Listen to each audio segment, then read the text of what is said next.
We're told that Bob and Mo each get jobs at summer camps. Bob's employer agrees to pay him $500 up front and $10 per hour. Mo's employer agrees to pay him no money up front, but $13 per hour. Who will make more money? Assume they work the same amount of hours. So this is going to be another system of equations that we have to solve, right?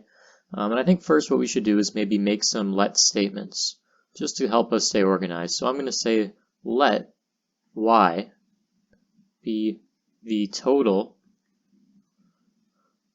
amount of money made. And I'm going to let x be the number of hours worked.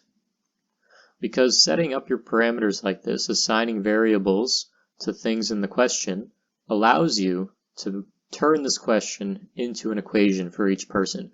So in Bob's case, y, the amount of money he makes, is going to equal 500 because he gets $500 no matter what, plus $10 times the amount of hours he works, right? If he works 1 hour, that's $10. If he works 2 hours, that's $20, right? 3 hours is $30, but he always gets that 500. If you notice, if you switch this thing around, y equals 10x plus 500, that looks a lot like y equals mx plus b. And in Mo's case, we can do the same thing. We can say y is equal to, well, he doesn't get any money up front, so he doesn't have that b value. All he gets is 13 times x. So that's also y equals mx plus b, but your b value is 0, right? So those both represent a real situation, but they also can be represented as a graph. So if we're thinking about what we have here, and we make a little plane like this with your x, y axes like that, we can graph each of these lines, right, to show what we're talking about. You can say, all right, what's y equals 13x? Well, that's just a line starting at 0 that goes up, right? Y equals 13x. It has a slope of 13, so it's pretty steep. And then Bob's, well, he starts here at 500. That's his y-intercept. And his slope is 10, right? The slope is 10, so not quite as steep as this one, so it's going to go up like that. So that's y equals 10x plus 500. And what we notice is they cross, right? So if y is the amount of money they make, for this first part, it looks like Bob is making more money, right? Because he starts off at 500. But after a while, Mo's going to pass him, and then Mo makes more money.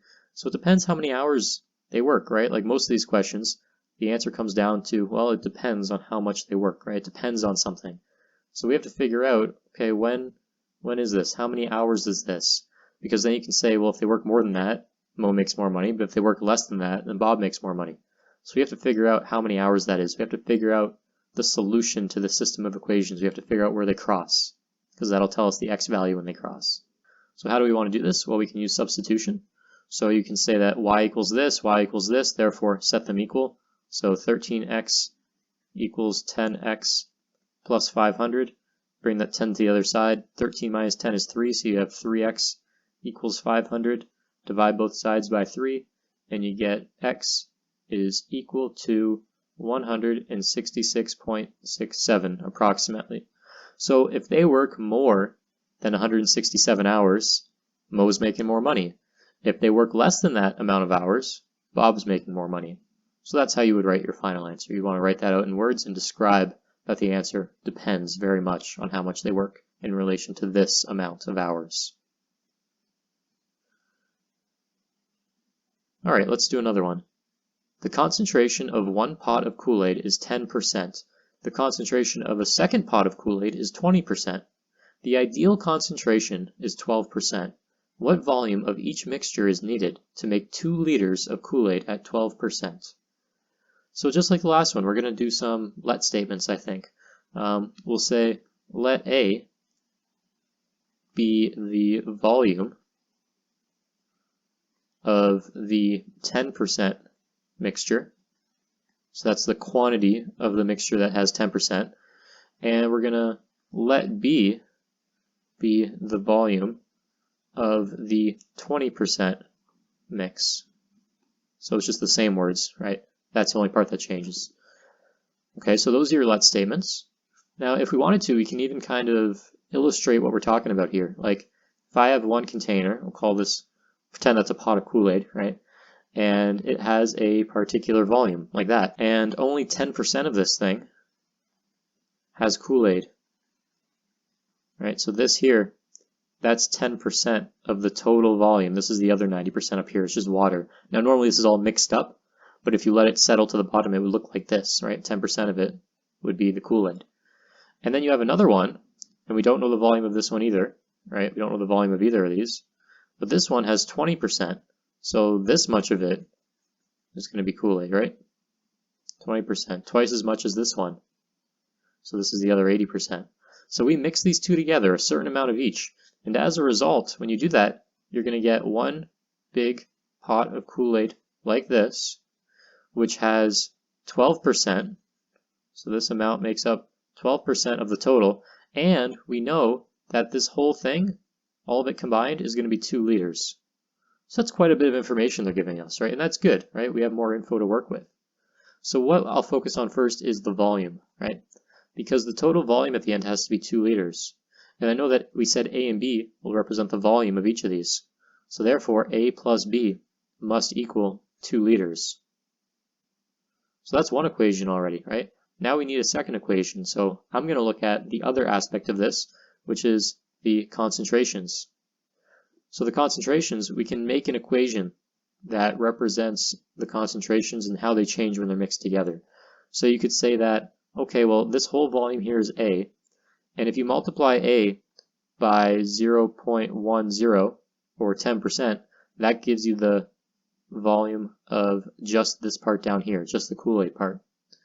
If you add that to the volume of B times 0.20, so 20%, that gives you the volume of this Kool-Aid part here. And what are those going to add to? Well, it's going to add to this here, right? This amount of Kool-Aid in here, because this Kool-Aid is just this Kool-Aid plus this Kool-Aid. That's all that is. So what's the volume of this Kool-Aid over here? Well, that's 2 liters multiplied by 12%, or 0.12. So this is the amount of Kool-Aid in the first mixture, this is the amount of Kool-Aid in the second mixture, this is the total amount of Kool-Aid. So now we have 2 equations with 2 unknowns, and we can use substitution to figure this out. So for volume, I'm going to isolate for, let's isolate for A, it doesn't matter which one you do first, but let's do A. You'll get 2 minus B. And now you can substitute this into your concentration equation.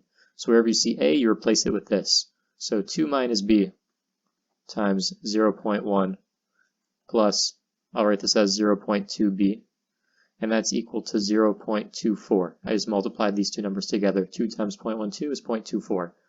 Okay, let's expand this. So 0.1 times 2 is 0.2 minus 0.1B plus 0.2B equals 0.24. I'll move that 0.2 to the other side. So 0.24 minus 0.2, you get 0.04.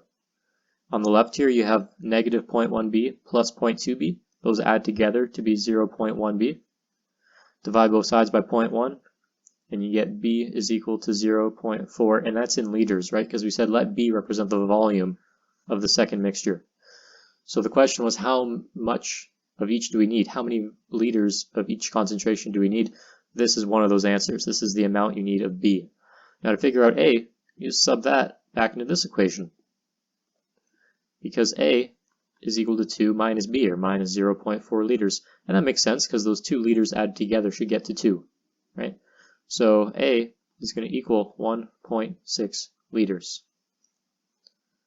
So your final answer, you would say 1.6 liters of the 10% mix is required, and 0.4 liters of the 20% mix is required in order to make 2 liters of the 12% mix. That's your final answer.